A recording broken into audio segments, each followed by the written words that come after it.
जय राम कृष्ण हरी हरी जय जय राम कृष्ण हरी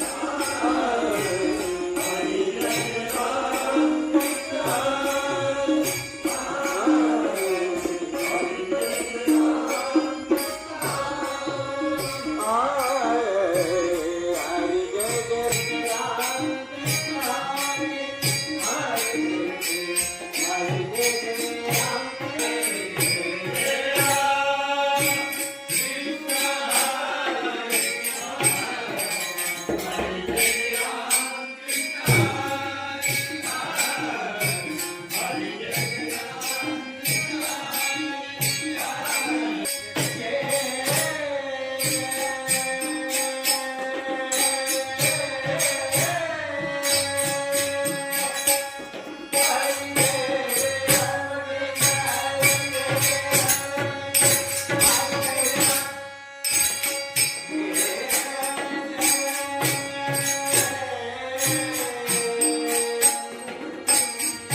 महाराजांचं आध्यात्मिक केंद्र म्हणजे आमच्या परिसरामध्ये असं केंद्र किंवा असं परिसर, निसर्गरम्य परिसर आमच्यामध्ये दादांनी निर्माण करण्याचा प्रयत्न केलेला आहे. एक चांगला आहे, कारण आमच्या परिसरातील बरेचसे असे महाराजांच्या वरती श्रद्धा असणारे पुष्कळ स्वामींच्या वरती श्रद्धा असणारे पुष्कळ लोक आहेत.